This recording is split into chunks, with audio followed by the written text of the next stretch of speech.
नमस्कार मित्रांनो, स्वागत आहे तुमचं आपल्या नवीन व्हिडिओमध्ये. आणि आजच्या व्हिडिओमध्ये आपण बघणार आहे की जर्मनीला येण्यासाठी तुम्हाला किती जर्मन रिक्वायर्ड आहे किंवा what level of German you should know when you are coming or planning for Germany. तर ॲक्च्युली हा टॉपिक खूप प्रॅक्टिकल आहे आणि इंडियामध्ये सगळ्यांच्याच मनात हा प्रश्न असतो की जर्मनीला जर मला जायचं आहे तर किती लेवलची मला जर्मन यायला पाहिजे. तुम्ही स्टुडंट असाल, तुम्ही जॉब प्रोफेशनल असाल, तुम्हाला हा प्रश्न पडतोच. आणि मला बऱ्याचशा लोकांच्या इंस्टाग्रामवरती किंवा यूट्यूबवरती मेसेज आले की दादा जर्मन यायलाच हवी, हे कंपल्सरी आहे का, आणि जर हे खरं असेल तर किती लेवल ऑफ जर्मन मी शिकायला पाहिजे. आणि काही मेसेज तर मला असे पण होते की दादा इंग्लिश तर सगळीकडे बोलली जाते, मग जर्मनीमध्ये असं का आहे की जर्मन शिकावं लागेल. तर मी तुमचा हा सगळा कन्फ्युजन या व्हिडिओमध्ये क्लिअर करणार आहे. या व्हिडिओमध्ये आपण टोटल 5 पॉईंटवरती लक्ष देणार आहे. फर्स्ट पॉईंट इज की जर्मनीमध्ये इंग्लिश लँग्वेज पुरेशी आहे का, म्हणजे is it sufficient to speak in English when you are in Germany. Second thing is German language levels A1 to C2. I will explain you in this part. थर्डमध्ये आपण बघणार आहे की डेली लाईफमध्ये जर्मनचे काय हाल होतात किंवा जर्मन लँग्वेजचे real life examples. Fourth thing short term versus long term plan. जर तुमचा शॉर्ट टर्म प्लॅन असेल किंवा लॉंग टर्म प्लॅन असेल तर किती जर्मन तुम्हाला पुरेशी आहे. आणि लास्टला फिफ्थ पॉईंटमध्ये आपण बघणार आहे की PR आणि सिटिझनशिप जर तुम्हाला घ्यायची असेल तर जर्मन लँग्वेजची काय रिक्वायरमेंट आहे. So let's grow together and start the new video.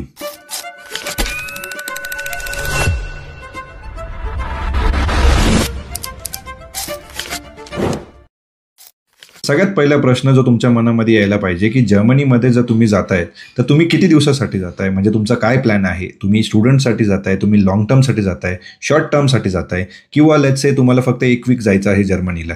तुमचा काय गोल आहे जर्मनीला येण्याचा हा पहिले क्लिअर पाहिजे. लेट्स से तुम्ही IT इंजिनियर आहात आणि जॉबसाठी जर्मनीला येत आहे. जर तुम्ही जॉबसाठी इथे येत आहे म्हटल्यावरती तुम्हाला इथल्या कल्चरबरोबर इंटिग्रेट व्हावंच लागेल. आज नाही तर उद्या तुम्हाला जर्मनीमध्ये जर्मन स्टाईलमध्ये तुम्हाला राहावं लागेल, तुम्हाला इथल्या लोकांबरोबर बोलावं लागेल. पण तुमच्या मनामध्ये हा प्रश्न असेल की बरेचसे IT इंजिनियर्स इथे इंग्लिश स्पीकिंग कंपनीमध्ये काम करतात किंवा इंग्लिश बोलून त्यांचं काम होतं काय की इंग्लिश बोलण्याने त्यांचं काम होतं. I agree, but when you need to be in a company for long term आणि जेव्हा तुम्हाला तुमच्या जर्मन कलिग्स बरोबर बोलावं लागतं तर तेव्हा काही लोकांना इंग्लिश इथे येत नाही, म्हणून तुम्हाला जर्मन शिकणं गरजेचं. बट जेव्हा तुम्ही इथे राहतात म्हटल्यावरती तुम्हाला बाहेर जाणं आलं, बाकी लोकांशी बोलणं आलं, जर्मन लोकांबरोबर तुमचं कम्युनिकेशन होणं आलं. सो ह्या सगळ्या गोष्टींसाठी तुम्हाला जर्मन शिकावं लागेल. सेकंड थिंग, जर तुम्ही स्टडीसाठी येत आहेत, जर तुम्ही मास्टर्ससाठी येत आहेत, बॅचलर्ससाठी येत आहेत किंवा कुठल्याही कोर्ससाठी येत आहे ज्याचा ड्युरेशन 1 वर्षासाठी आहे किंवा 2 वर्षासाठी, तर बरेचसे स्टुडंट्सचा असा प्रश्न असतो की दादा आमचा कोर्स तर इंग्लिश टॉट कोर्स आहे, मग मला जर्मन बोलायची काय गरज आहे. तर होतं काय की जेव्हा तुम्ही इंग्लिश टॉट कोर्समध्ये येता तर तुमचं कॉलेज लाईफमध्ये इंग्लिश बोलली जाते, प्लस तुम्हाला इंडियन स्टुडंट सोबत असल्यामुळे तुम्हाला इंडियन स्टुडंट बरोबर तुम्ही कम्युनिकेट करून घेता. ऑल ओव्हर इंडियामधनं इथे स्टुडंट्स येतात, त्याच्यामुळे तुम्ही हिंदीमध्ये पण त्यांच्याशी कम्युनिकेशन करू शकता किंवा इंग्लिशमध्ये कम्युनिकेशन करू शकता.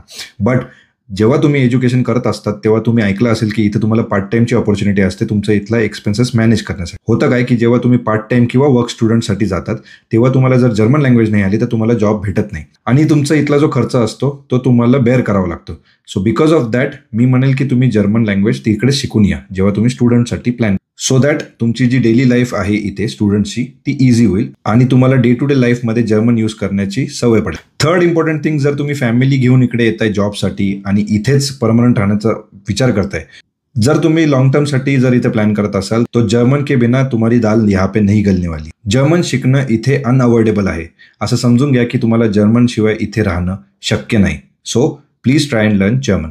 सो यानंतर आपण बघणार आहे पार्ट 2 मध्ये की जर्मन लँग्वेजचे किती लेवल्स. बऱ्याचशा लोकांचा असा प्रश्न की मला जर्मन समजते पण मला बोलता येत नाही. काही लोकांचं असं असतं की त्यांना रीड करता येते पण त्यांना समोरचं काय बोलतो हे कळत नाही.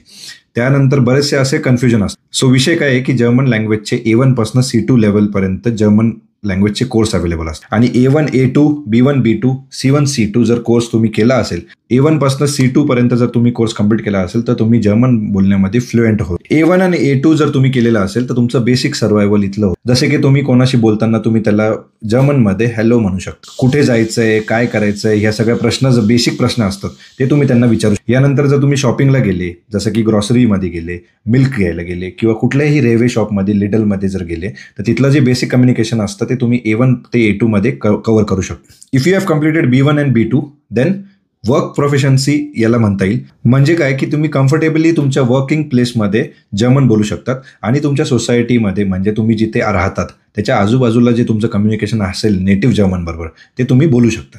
So B1 and B2 is equal to comfortable communication at work and society. Third is C1 and C2. Honestly सांगायचं तर मी B2 पर्यंत जर्मन केली आहे. C1 आणि C2 इज एक्स्ट्रा प्रोफेशनल आणि आपल्याला एवढी गरज लागत नाही. बट C1 आणि C2 जर तुम्ही इंडियामधनं करून आलात तर that is the best thing you can do. आणि अजून एक टिप मी तुम्हाला देईल, जर तुम्ही A1 आणि A2 केलेलं असेल तर it is considered as German A1. म्हणजे काय, तुमच्याकडे A2चं सर्टिफिकेट जरी असेल तरी तुम्हाला इथं आल्यावरती कळेल की A2 is equal to A1 of Germany.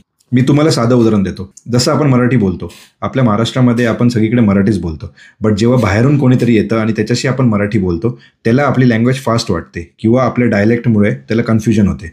Hindi speaking किंवा कुठल्या पण दुसऱ्या लँग्वेज स्पीकिंग स्टेटमधनं जर कोणी व्यक्ती महाराष्ट्रामध्ये आला तर त्याला कन्फ्युजन होतं की आपण किती फास्ट मराठी बोलतो. सो तेच आपल्याबरोबर पण होतं जेव्हा आपण जर्मनीमध्ये होतो. माझा पर्सनल एक्सपिरियन्स असा होता की मी जेव्हा जर्मनीमध्ये आलो, मी A1 लेवलची जर्मन शिकून आलो होतो. बट जेव्हा मी जर्मनीमध्ये आलो आणि मी इथलं कम्युनिकेशन बघितलं तर मला असं वाटलं की मला काहीच जर्मन येत नाही. सो मला एवढंच तुम्हाला सांगायचं की जर्मनीसाठी जर तुम्ही प्लॅन करत असाल तर जर्मन ऑलरेडी स्टार्ट करा. ॲटलिस्ट तुम्ही यूट्यूब किंवा फ्री प्लॅटफॉर्म्स जे आहेत, ॲप्स आहेत, मोबाईल ॲप्स आहेत, त्याच्यावरती शिकू शकता. Third part is real life situation. जर तुम्ही सुपरमार्केट किंवा शॉपमध्ये गेले आणि तुम्हाला घ्यायचं आहे let's say 1 litre of milk.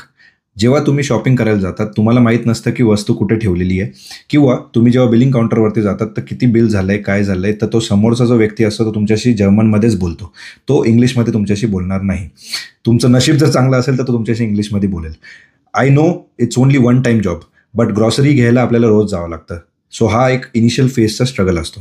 Second point, जर तुम्ही कुठल्या बँकमध्ये गेले, जर तुम्ही कुठल्या इन्शुरन्स कंपनीमध्ये गेले आणि तुम्हाला कुठला फॉर्म भरायचा असेल तर इथले सगळे फॉर्म्स तुमचे जर्मनमध्ये असतात. आणि I know now you have Google, but initial स्टेजला जेव्हा तुमच्याकडे थोडी इन्फॉर्मेशन असेल जर्मन लँग्वेजची तर ते फॉर्म फिलिंगमध्ये तुमची हेल्प करतात. Third important thing is doctors. आता माझ्या एक्सपिरियन्समध्ये मी बघितलं आहे की डॉक्टर्स बऱ्यापैकी इंग्लिश बोलतात. बट जर तुम्हाला कोणी जर्मन स्पीकिंग डॉक्टर भेटला तर यू हॅव टू एक्सप्लेन हिम तुम्हाला झालं काय. आणि होतं काय की बऱ्याच वेळा आपल्याला जर काही त्रास झालेला असेल किंवा आपण आजारी असेल तर आजार राहतो बाजूला आणि त्याला एक्सप्लेन करणं जर्मनमध्ये एक खूप मोठं चॅलेंज बनून जातं. फोर्थ इम्पॉर्टंट थिंग इज की गव्हर्नमेंट ऑफिसेस.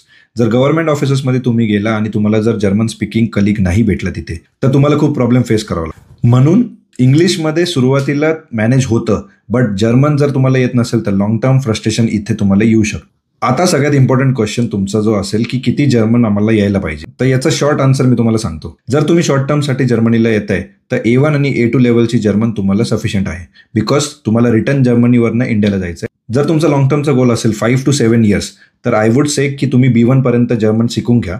तर because of B1 you can learn B2 when you are here in Germany. Third important thing की तुमच्या PR आणि सिटिझनशिपसाठी काय रिक्वायरमेंट. तर as per 2025 information you must have B1 level of German. So जर तुम्ही जर्मनीला येण्याचं ट्राय करत असाल तर आजच जर्मन शिकायला सुरुवात करा.